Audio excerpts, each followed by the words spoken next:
Hey! Guys! Hey! Hello?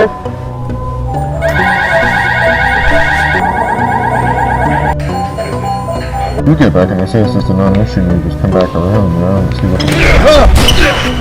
Oh my god! Stop! Don't shoot him! Stop. Don't. After the discovery of a sentient monster within the backrooms and losing a crew member in thin air, Async continues to aggressively sign contracts and advertise their project for investors to pour money into this doomed plan. The crew member who disappeared suddenly appears 3 months into the future, shocking the people who learn about this phenomenon, yet making the decision to cover up this reappearance as they already had made up a story for his death. With this discovery compromising their interests, clearly depicting how Async and Ivan Beck are not good people. Hi folks, I'm R, your narrator, and welcome to another remarkable Backrooms video by Kane expanding much more on the consequences which follow Async's sinister cover-ups and plans. If you have any video suggestions or theories, make sure to send them my way on my subreddit and Twitter. Keep in mind that this video will have spoilers about all of the episodes of Backrooms, and with that said, let's begin.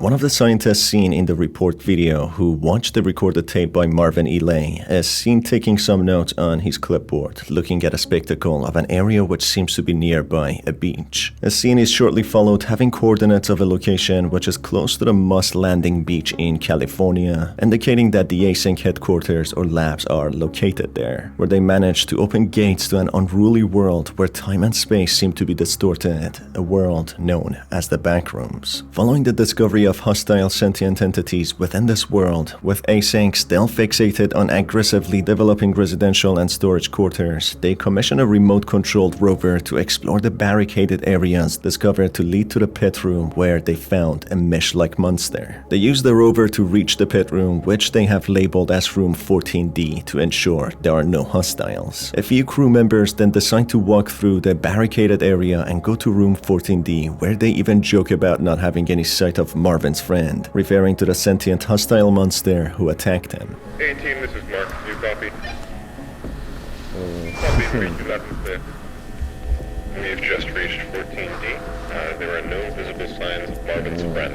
More people follow soon after, who start work on boarding up the pits, leaving some open for future investigation, creating a safe walkway. This is of course due to the incident the team had not long ago, where Marvin fell through one of the pits as if some sort of invisible force pushed him in, which led to another uncharted level of the backrooms having mimic houses, distorted signboards, and of course the monstrous entity who attacked Marvin now being labeled as his friend. As Team A assembles a safe walkway in room 14D, Marvin alongside 2 other crew members, Mark Bloom and Randall Tucci, conduct a quick primary layout analysis of room 14C, a room which has no lights restricting visibility. This time around, the team comes prepared, taking a shotgun with them in order to defend themselves against any unexpected encounters.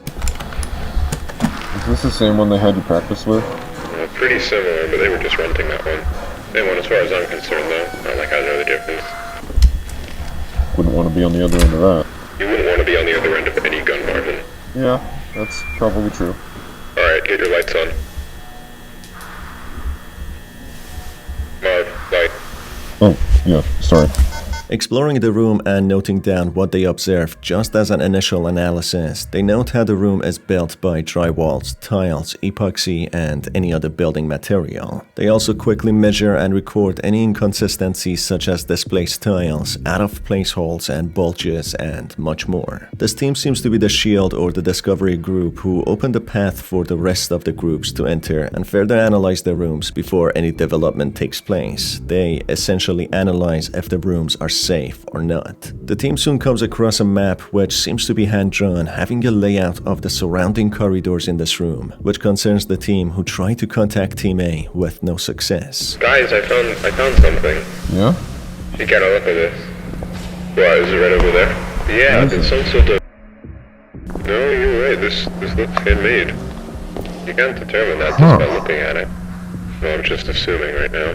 Either way, you're right, it does look like some kind of map. Yeah. You know, it almost looks like, I think this is around here, 14C.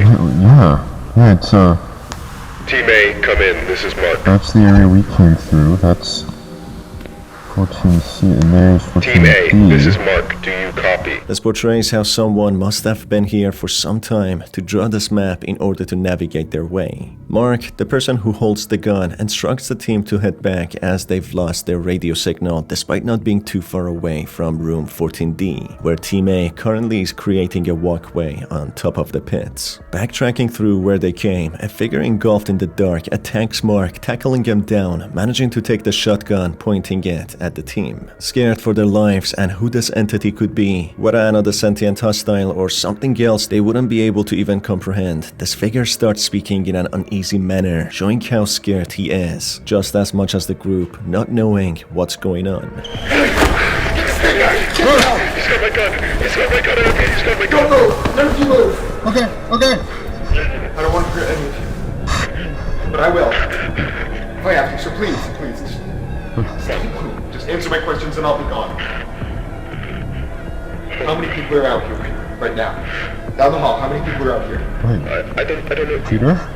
As the group answers his questions about how many people are down the hall, he starts recognizing the group, knowing them by name, Mark and Marvin. The group soon recognizes this person as well, being no other than the person who went missing roughly 3 months ago in February back in informational video. His disappearance was so sudden and unexpected, which confused the Async organization and his crew members. But despite that, work carried on as usual, as the organization had invested millions if not billions into discovering this realm, intending to develop residential and storage spaces to get return on their investment. Therefore, the life of one person would be deemed as obsolete in comparison to the amount of money they invested and the Goliath discovery they made to be a pocket dimension with infinite space. This person starts breaking down, venting out his rightful frustration and anger against this organization on the group, on how they disregarded him as a dead person instead of putting any effort into looking for him, telling his family, wife and children that he's dead, as if wiping his existence from the world. They even threw a funeral for him to make it official, with everyone moving on with their lives, including his family. Finding it hard to process, frozen in his place, Mark, the team leader who was wielding the gun initially, starts getting reception from Team A, who reports this individual as a hostile holding a gun against him. This person, who has been traumatized, thinking of Async as an evil corporation, doesn't believe what he hears, ordering Mark to stop reporting him as a hostile. Mark continues talking with Team A, completely disregarding his missing crew member, treating him just like any other hostile entity within the Backrooms, which causes the situation to escalate, with the recently found crew member starting to feel the pressure and realizing how his discovery could be a disadvantage to the interests of Async, quickly pulling the trigger, opening fire on Mark. I don't know. Peter? Oh shit.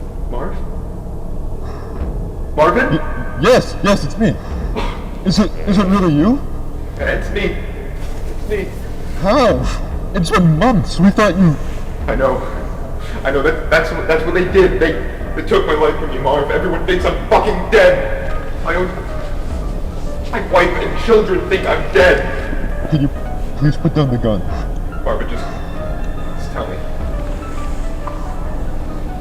Did they hold a funeral? Yes. This is Team A. Do you read Yes, A-Team, this is Mark, I read you. Mark, don't. What are you doing?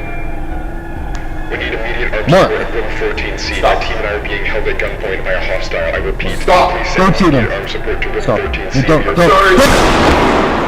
Marvin, not believing what just happened, quickly picks up his camera and records the horrifying scene of Mark being shot down, seemingly not breathing, with no sign of the recently found crew member anywhere to be seen. Watching an unlisted video dated 8th of May 1990, the same date this individual was found in one of the personal facility rooms, a conversation is heard between a supervisor and Ivan Beck, the vice president of the organization, on how motion detectors were triggered, with the cameras revealing how a fully fully suited crew member entered one of the observation rooms. The supervisor expands on how he noticed this incident when he was signing contracts with the Department of Energy, correlating with what we saw in the presentation video. While an inverted screenshot of a newspaper article is shown in the background on how one crew member has been reported dead due to a fire incident, the supervisor explains how this individual is called Peter, being the missing crew member who was claimed to have died in a fake accident, not revealing the full true story on how he disappeared in thin air. It's unclear what Ivan Beck instructs the supervisor to do after the phone call, but whatever he did led to the missing crew member, Peter, losing his trust in Async and Ivan Beck even further, somehow finding his way back to the back rooms, exploring around even after being found for 17 days, in a way justifying his vigilant rash decision in taking the gun from Mark and not risking being captured by the organization again. As after all, people at times can be more horrifying and violent than actual monstrous beings found in the back rooms, as people can intricately plan someone's demise and seal their fate, even using intelligence to manipulate others.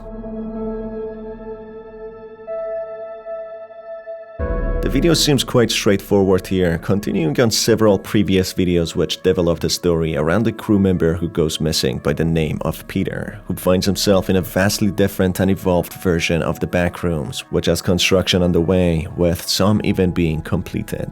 Being disoriented and confused, separated from his team members, Peter explores the corridors, eventually arriving at a monitoring room, which triggers motion detectors, with one of the supervisors picking it up while signing contracts with the Department of Energy. Following this bizarre discovery, Ivan Beck, the vice president of Async organization, seemingly tries to cover this up, as it's already been 3 months since Peter went missing, whom they reported to have died from a fire accident, completely disregarding him and dismissing him as dead, even though in reality they had no idea what happened to him. All they knew was that Peter was alongside his crew members who suddenly disappeared with no one knowing what happened. According to the reunion video, which takes place on 25th of May 1990, 17 days after Peter is found, Peter explains how he knows he's been reported as dead, showing vigilance and distrust against Async and its personnel, even going so far as shooting Mark dead, who reports on finding him. This indicates that Ivan Beck tried to maybe kill Peter, as him being found, informing everyone he teleported into the future, would cause a lot of drama and uncertainty, surely working against Async's interests, exposing Ivan Beck for fabricating Peter's death and covering up his disappearance not to raise any concerns. The group's lack of knowledge of Peter's disappearance also shows how Ivan Beck lied to everyone, with Marvin even attending Peter's funeral. Despite Async not being directly an evil organization, being in a black and white situation, Ivan Beck's greed and concerns for losing his investment causes him to make some really inhuman decisions, forcing his employees into uncharted territories filled with unknown monsters and uncertainty, finding a decomposing corpse, covering up his employees' disappearance, and heavily advertising a space project despite not knowing what lurks in every corner of this unstable and unruly pocket dimension. Even though Ivan Beck and Async might not have evil intentions, directly wanting to cause harm and destroy humanity, as in being caricature characters wanting to watch the world burn, they have interests which cause them to overlook many health and safety protocols and the safety of their own employees and people who would invest in their project. I like how there's a lot of gray in between rather than black and white, with characters whether being purely evil or good. Despite Ivan Beck's efforts to cover up Peter's disappearance even further, Peter somehow manages to escape the grasps of Async and go back to Backrooms. To be able to make a shelter for himself and survive, a hand-drawn map is seen on a wall in room 14C, which is drawn by Peter in order to navigate his surroundings. Tiles from ceilings are also dropped, as if Peter tried to make some DIY tool or shelter. In the brief conversation Peter has with the team, his panicked tone and fear displays his distrust against Async and what they tried to do to him. He asks how many more people are in the halls, pointing a gun at the crew members, showing the horrible things Ivan Beck and his employees did to him. Peter is in fact so scared that he would rather stay in the back rooms and face the monsters within it than to face the monsters of Async. Peter is seen having a short respite and reassurance when he recognizes Mark and Marvin, opening up to them, but he stays vigilant as the treatment he received from Async personnel made him lose his trust in them. As he keeps on pointing the gun at the team, Mark gets reception to Team A, reporting Peter as a hostile, with Peter pleading with them to stop, but nonetheless, Mark keeps on reporting him to the other team, disregarding him as a human, depicting that Mark could have known about the cover-up. Peter, despite seeming to be a madman here, having completely lost control in his mind, he in fact is very sane and competent. He realized Mark is seemingly trying to harm him and cover up his discovery,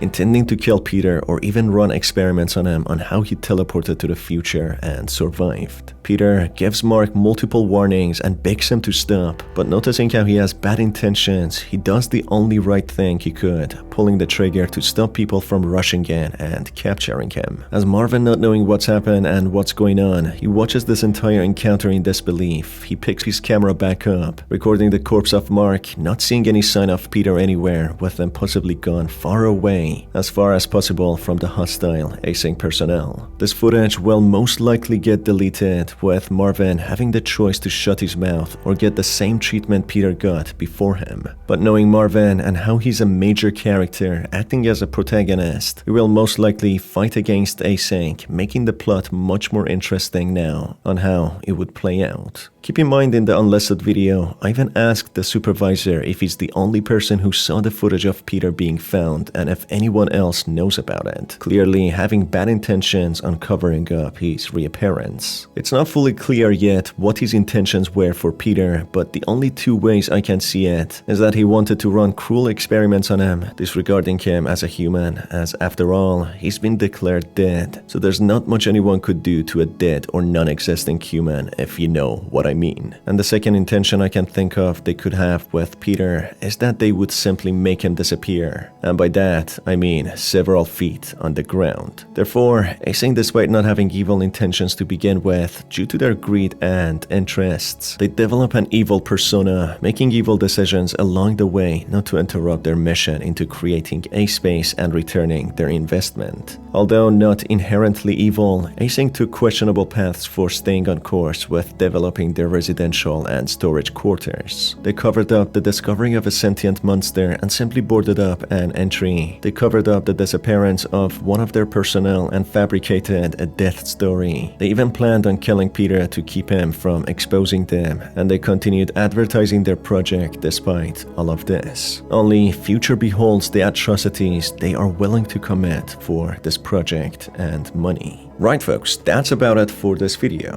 What are your thoughts about Async? Are they evil? Are they good? Or are they really grey? Let me know in the comment section below. As always, thanks for being here. It's been your host Star, and I will catch you on the next one. Take care.